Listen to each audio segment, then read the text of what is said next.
Welcome friends, in today's topic we're going to talk about Simple Storage Service or popularly known as S3 from AWS. S3 is a service offered by Amazon Web Service that provides object storage through a web service interface. Amazon S3 uses the same scalable storage infrastructure that Amazon.com uses to run its global e-commerce network.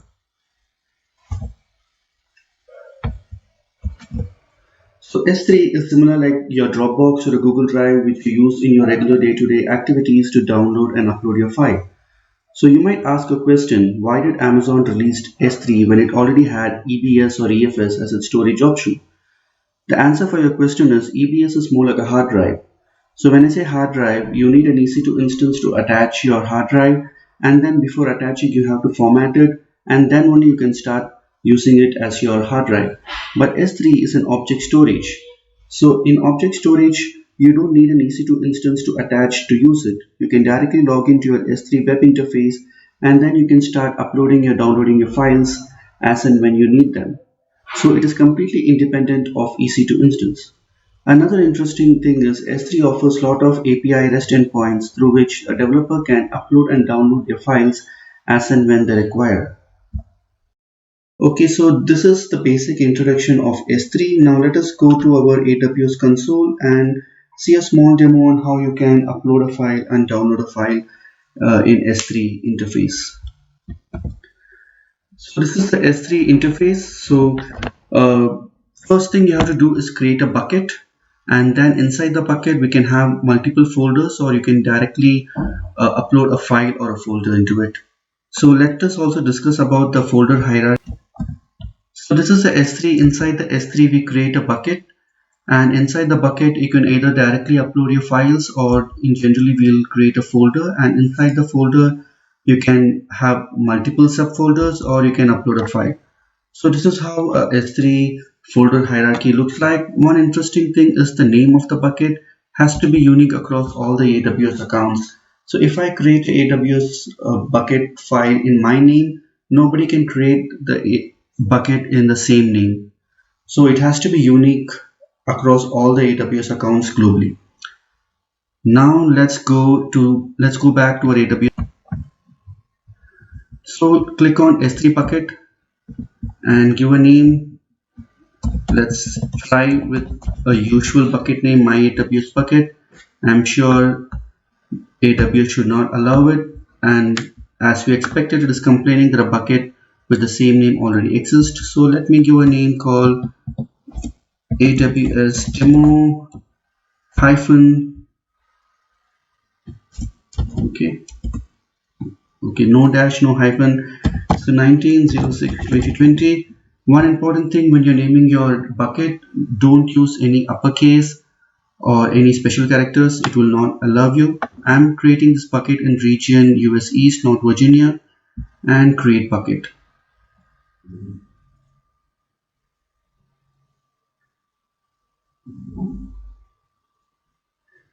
Now that we have created a bucket, let me go inside this bucket and upload a file. To upload a file, click upload button, add files, click on this PDF and click on upload.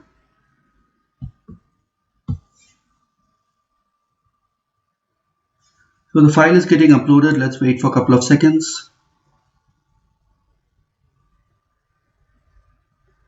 The file is now successfully uploaded into the S3 bucket, and this is the file. So let me click on this file and click on open.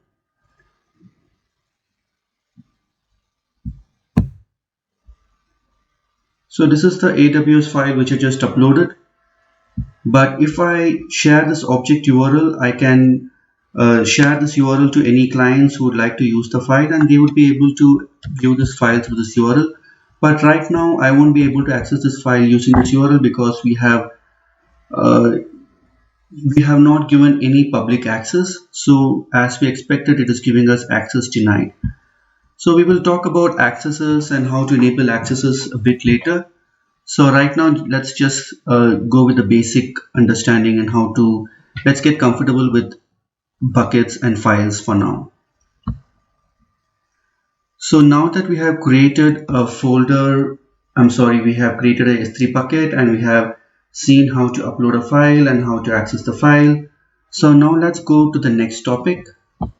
So when you upload a file into S3 bucket, by default, it will be stored in standard storage capacity. Now, what is the storage classes? So there are multiple storage classes which S3 uses, starting from standard on the left hand side till the Glacier, Deep Archive and Reduced Redundancy on the right. So as you go from left to right, the cost gets cheaper, but the access gets more difficult. It takes more time to download file from Glacier compared to standard.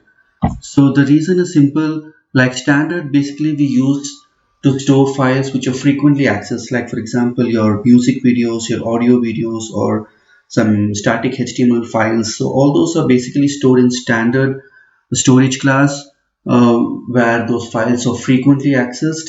So it is bit costly on the pricing, but it is a bit faster to access also. Like for example, if I store a video in standard, I can access the video in few seconds, but the same video, if I move it to Glacier or Glacier Deep Archive, it would take an hour or couple of hours to download those files, but it is cheaper to save it in archive.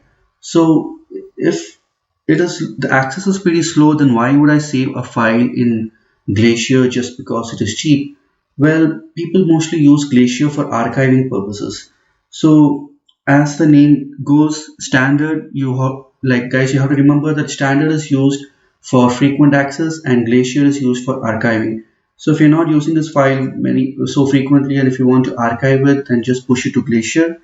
And there are also other storage classes like intelligent tiering, standard IA, one zone IA. We will see what these are. Now intelligent tiering is a little bit similar to standard. It falls under the costly scale, but it is also used where you're not sure whether you'll be accessing your files very frequently or you'll be accessing the files uh, not that frequently. So when you're not sure about the accessing pattern, it is better to save your files in intelligent tiering, because intelligent tiering by default it has two layers within it.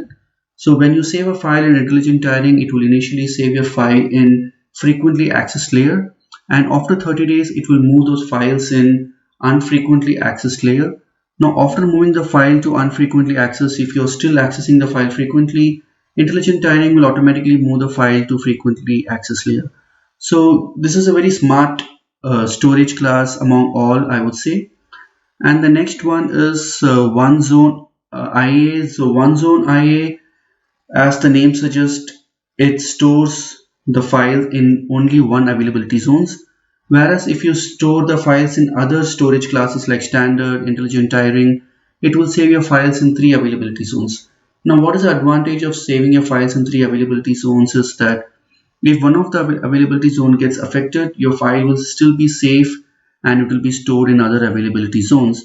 Whereas if you store your file in storage class 1 zone IA, it will store your file only in one availability zone. So there is a risk of data loss. But at the other side, it is much cheaper just because it stores the data only in one availability zone. The cost is also much cheaper compared to standard and standard IA. So these are the different storage classes which S3 offers. So let us go back to our AWS console and see how to upload a file in a different storage class. So now that we have come back to AWS console, let me click on our bucket and let us verify the standard class which it used when we uploaded our previous file. So the storage class here is called standard. So by default, whenever you upload a file, it will use standard. So what if I want to upload my file in intelligent tiering? So go to upload, add files, select a file, and instead of clicking upload, go to next, again next. Here you can select a different storage class. So I will say that I want to save this file in intelligent tiering and then click on next. So before we go to next, you can see AWS has given a wonderful documentation where you can just see it has very clearly expressed that standard, use it for frequently accessed data, intelligent tiering when you're not sure about access pattern, one zone IA, infrequent access but non-critical data. We have already discussed all these things. Glacier, mostly used for archiving purpose, archive data with retrieval times, and also the time, like we have discussed. If you store the file in standard, maybe you'll be able to download the file in few seconds, but if you save it in Glacier, the same file might take couple of minutes to even hours. All right, so, and this is the availability zone. We have already discussed this as well. And almost every storage class in AWS uses three or more than three availability zones to save your data, but when it comes to one zone IA, it uses only one availability zone. So on the cost side, this is much cheaper, but make sure when you're using this storage class, your data should not be critical data. So here we can choose any storage class of our choice. Let me choose intelligent tiering, go to next and upload.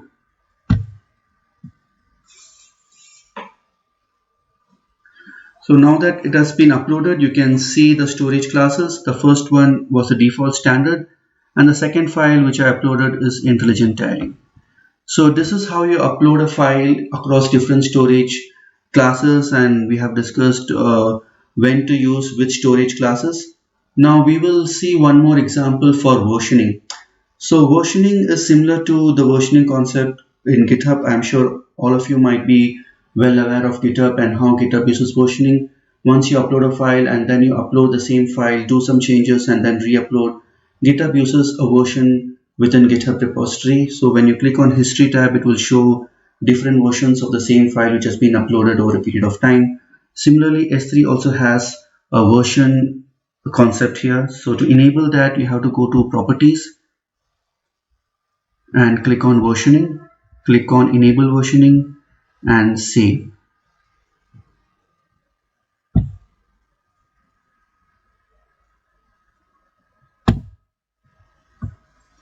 So now versioning has been enabled.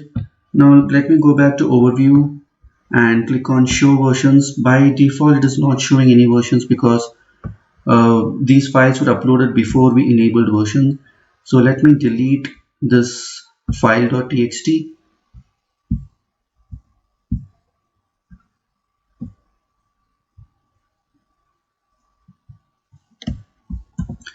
So this is a sample file which I have. Let me just give a name called version1. Let me save this file and try to upload this file.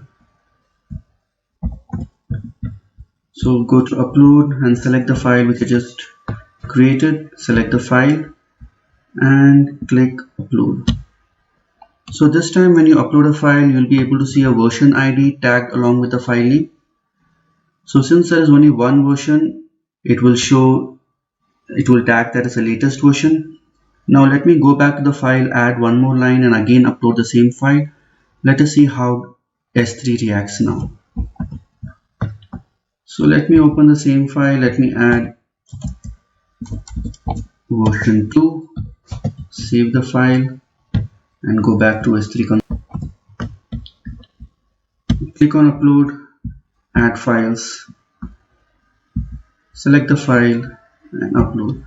So now you'll be able to see two different versions of the same file. So just wait for a few seconds. Yes, under the file.txt there are two different versions. This is the latest version and the version ID, and this is the previous version along with the version ID. Let us check if this is the right version. Let me select this and click open. This should have version 2 as S3 has marked this as the latest version. Yes, it is showing version 2, so this is the latest file. So let me check this with the previous version. That should show the text as version 1.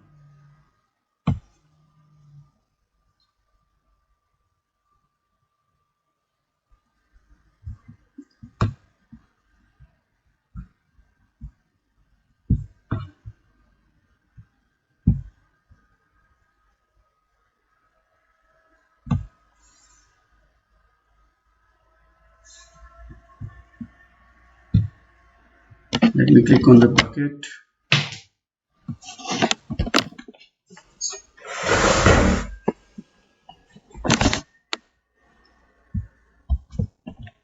So let me click the older version. This should show me the text as version 1. So guys, here it is showing the version as version 1. So this is how you save different versions of file in S3 bucket. So now that we have seen versioning and we have seen what is storage classes, let us quickly see what is lifecycle and how to maintain a lifecycle. So lifecycle is one of the very interesting concept in S3. So we have just discussed the different storage classes, right? And we have seen that standard is used for frequent access, and then if you want to archive it, you have to move the files to the Glacier. So instead of manually moving the files, you can set a rule in your S3 bucket, which we call it as lifecycle. So in that lifecycle, you can set rules like save the file in standard for 60 days, and after 60 days, move it to a different storage class and save it for a couple of days, and then after 180 days, move it to Glacier. So if you want to set such kind of a rule, you have to set a lifecycle. So how do you do that? You have to go to the management tab, and in the management tab, you have lifecycle.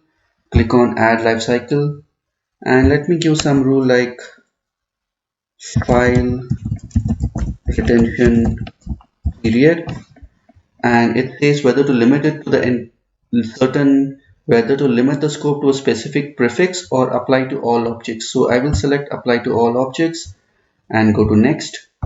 So it says which version. I will say use apply for the current version, and then click on add transition. So here I will say transition to standard IA. So by default your file will be in standard. So transition those files to standard IA after 30 days. Now I can't use 29 days because by default the minimum storage is 30 days. Only after 30 I can do any kind of transition. So after 30 days, add one more transition. Well, I will move it to say intelligent tiering and keep that for 60 days. So this 60 days is a default days which S3 provides me. I cannot use anything below this number. It will not allow me. So I can use 60 or more than 60. Now after keeping it in intelligent tiering storage class for 60 days, then move it to Glacier. Alright, so now I have to acknowledge this rule and go to next, and expiration, I don't want to expire my files, so go to next and again acknowledge and then save. So once you save, the life cycle will be saved for that S3 bucket.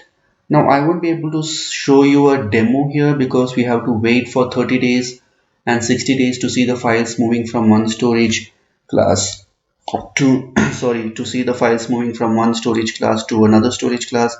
But as a theoretically you can understand how to set the lifecycle rules. So one more important topic which I want to cover is CRR. It is called cross-region replication. So what is cross-region replication? Suppose I create my bucket in North Virginia region and I want to create a backup of my files in a different region. So why would I like to do that? For safety purpose, to prevent any data loss, it is always safe to keep a backup of data in a different region. Or one more reason could be like um, for people who are in North Virginia, I will give them the link of the bucket of North Virginia. But for the users in Mumbai or Tokyo, I will replicate the same files in bucket which is created in a Tokyo region or Mumbai region and give that specific URL to the users of those region. So it could be of any use case, but let us see how do you do that. So let me first create a bucket and I will call that bucket as source bucket today's state, and let me create the bucket in North Virginia and click on create. And then one more important thing is if you are doing cross-region replication, you have to enable versioning. So let me go to properties and enable the versioning.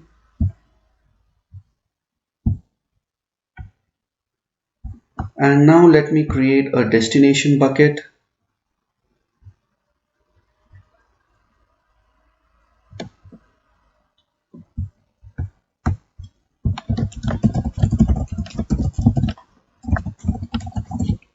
And this time let me select a different region. Let me give Asia Pacific Mumbai. So I'm creating a backup of all the files which I save in the source folder into this destination bucket created in Mumbai. So let me create this bucket, and then I have to enable versioning here as well. Or even if I forgot to create versioning in destination bucket, I can do it in my source bucket as well. So how do I do that? Go to source bucket and then click on management and click on replication and click on add rules. So it is asking me whether to replicate the entire bucket or certain subset of the bucket. So I will give entire bucket, click next. So it is asking me the name of the destination bucket. So it is AWS demo. No, this is not the one. A destination bucket. And if I forgot to enable versioning in the destination bucket, I can as well do it here. Click on enable versioning and change the storage class. So once I move the files from my source to destination, whether do I have to keep the same storage class as it is in source, or if I have to change the storage class here. So as of now, I can just maintain the same storage class standard in both source and destination, and then click to next. And next, we need to have an IAM role to move files from one bucket in one region to another file to another bucket in a different region. So I can create an IAM role dynamically. Let me just create a new role here. If I have already created, I can just select the role, or if I haven't, I can just create a new role on the fly and give a name or role for S3 and then click next. Review all the changes and then save. So now that you have enabled cross-region replication, let us quickly upload some files in source bucket and see whether those files have been replicated into the destination bucket. So let me add the file, this PDF, and then upload. So once the file has been uploaded, it has been uploaded in standard storage class. Let me quickly go to the destination bucket and see whether the file has been copied there. So destination bucket, it's in different region, and then the file has been replicated in the same storage class. So guys, this is cross region replication. So not necessarily you need to have a cross region to replicate. You can also replicate between two buckets in the same region as well. So let us look into access. So there are three kind of access which we can give in S3. One is the simple one, access control list, where you can just have to select few checkboxes and give the email address or the canonical name of the account ID and give access to that specific account.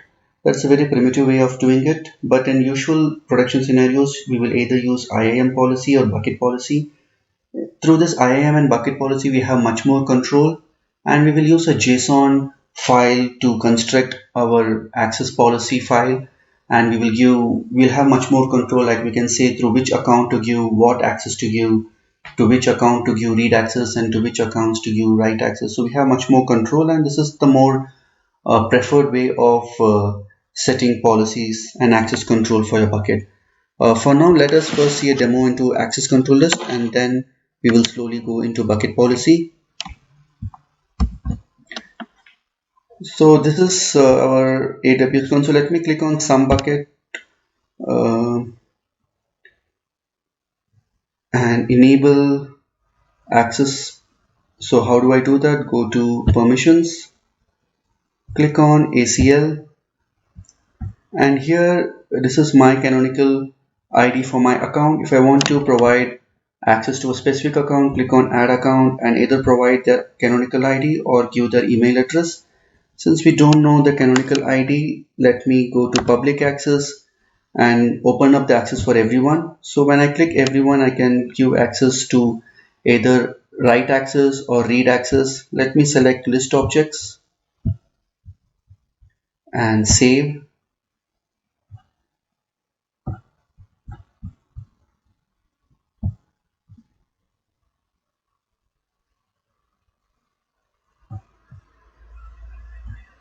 let us revisit the ACL which we gave. Okay, so let's go back to overview and see whether we are able to access this PDF via this URL. We don't have access, so one more thing we have to do is go to properties or permissions.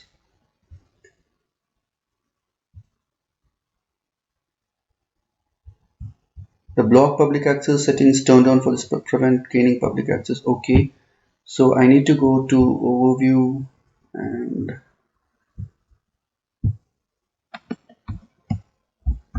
so I need to go to block public access and then go to edit and remove this checkbox and then save. So I need to confirm. Okay, now let us go back to the URL and see whether we are able to access now. So this time we should be able to access the PDF file. It still says no, so let me go back to ACL and see what went wrong. Public access, everyone, list, read, save. Right, now it got enabled. So previously it was not getting enabled because we have not removed the block all public access was enabled. We have to first remove this and then enable the public access in access control list. Now let's go back to our URL and test it. It's again denied. This is very strange.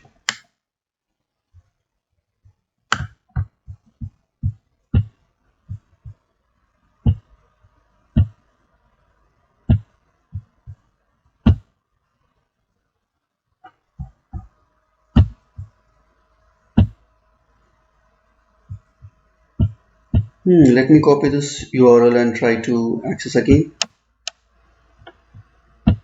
Click this and then open a new tab.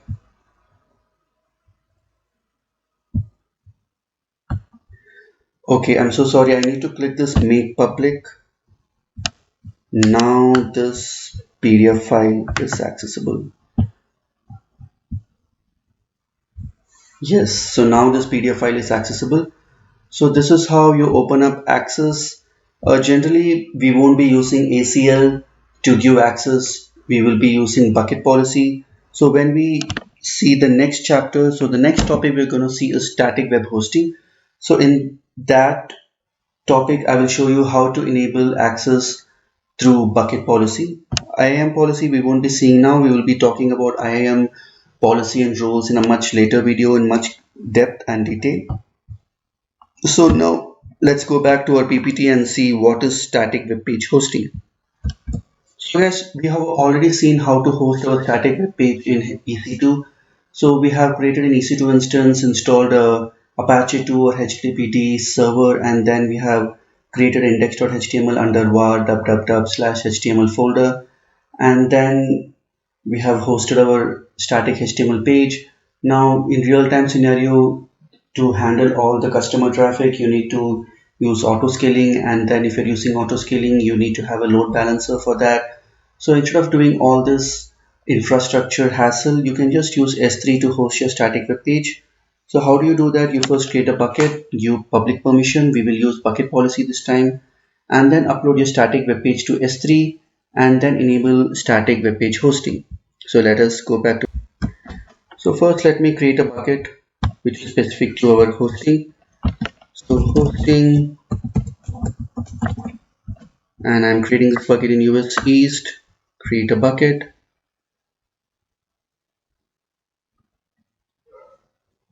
And once we create a bucket, let me go inside the bucket and go to management tab. And in the management tab, click on, sorry, it's not management, let's go to properties. And here there is static web hosting. Enable this. Click this, use this bucket to host a website. Copy this URL for now. So if I try to access this URL, I should be getting 404 because we haven't hosted anything till now. So you're getting 404 not found. Well and good. So it is asking me to create an index document, which is a default home page of my website. So let me give some name and error document page. Let me give error.html and then save this. Now that we have enabled our static web hosting, let us go to permissions and go to bucket policy. The bucket policy will look something like this. This is a JSON file. Well, we use the version 2012-1017. This is the standard version of this template. And then we use effect allow. The effect can be either allow or deny. So here we're allowing the access. And principal is the user. So I'm giving star, which means allow access to every user. And action is get object. I'm giving access to get the resource, and in resource I will give my bucket name. This is the ARN name of my bucket. So let me copy this JSON file and paste it in my bucket policy. So let me paste it here and copy my bucket name and copy it here.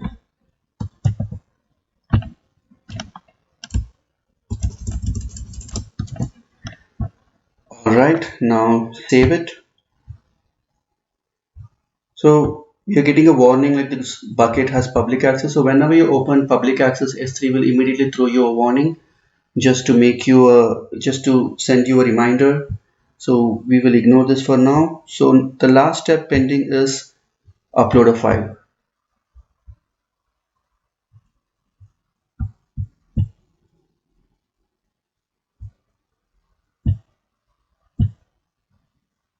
I think we have gone into the wrong bucket. Let me go to hosting. Let me check if I have enabled static web page hosting in the right bucket. Static web page hosting should be enabled. Oops, I think we were working in the wrong bucket.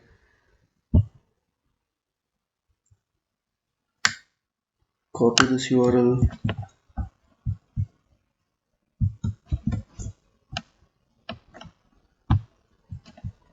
Let me give you a file. Default file would be index.html, error.html, and save it. And then go to permission, go to bucket policy,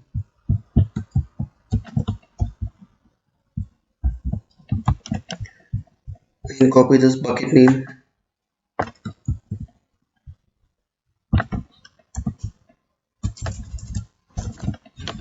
And save. Policy has invalid resource. Okay.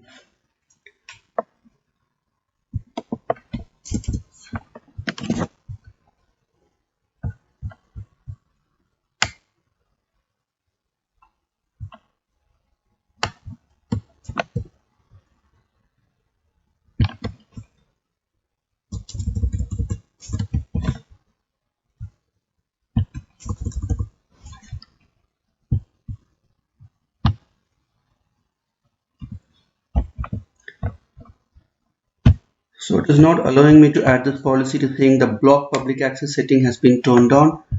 So let me turn it off first.